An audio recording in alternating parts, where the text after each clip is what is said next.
Do you want to install VMware Workstation Pro for free? This is the official free version. Let's start now.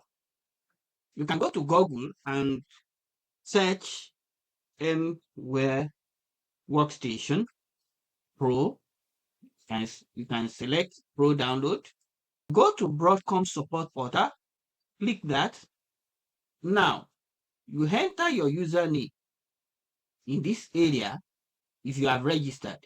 If you have not registered, you register from here. You can click register, but in this case, I have registered.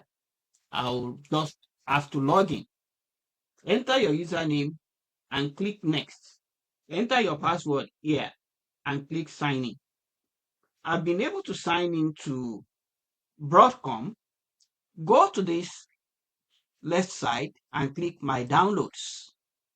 Now, having been here, you will see here free software downloads available. Click here. Once you click here, you see a lot of software that are available. We have VMware Workstation Pro here. You can either click VMware Workstation Pro from here, or if you can't find it, you just type in VMware Workstation, you click show results. So it's now showing VMware Workstation Pro. Once you click VMware Workstation Pro, which type do you want to download? I want to install on Windows machine. Click VMware Workstation Pro 17 version for Windows. I want to select the latest version. Click it. Now, to download it, you come to this cloud and arrow icon. You click that. So the download has started. It can also give you a box around here. So you just click on the terms and conditions. So before you proceed to this site, in some cases, it may ask you for extra verification. Once you click this icon, the cloud and the arrow icon, you just put in your details, your name, your address, and so on and so forth. So I've been able to download VMware Workstation software successfully. To run it, having downloaded VMware Workstation software, you come to the download side of your computer, you right click on this software, you click run as administrator. You run it as administrator to prevent permission issues with networking drivers and virtualization components. Then you'll see this and you click next. Accept the terms in the license. Click next. You need to select this box. Install Windows Hypervisor Platform, WHP, automatically. The reason is that WHP, Windows Hypervisor Platform, lets VMware work alongside Windows features like Hyper-V, WSL2, and virtual machine platforms.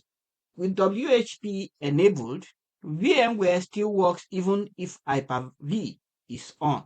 It prevents common startup errors like virtualization conflict. Advanced users can disable it later if necessary. So you click next. You click next again. You can change the path if you like, but I'm leaving it as this. Click next. Click next. If you uncheck this, the VMware Workstation icon will not be on the desktop. Start menu programs folder. So you just click next. Then you click install. Then you click finish. Once you click finish, you'll be able to see this icon on your desktop because we enabled it in the process. You can now right click on it and click open, or you double click. So our Workstation Pro is working now. Select remind me later here. So we have it. This is just VMware Workstation Pro. So here are the quick verification checklists. You confirm it's installed and ready for virtual machines. So go to help here. You go to about VMware Workstation. You can see all the information here. And that's it. You have downloaded and installed VMware Workstation Pro for free, officially. To create your virtual machines, either Windows virtual machines or Linux, you can watch my existing videos on how to install Windows Server 2025 on VMware Workstation and how to install Ubuntu 24.04 on VMware Workstation like a pro. Subscribe for full VMware Lab series. Comment which operating systems you want to install again. See you in the next video.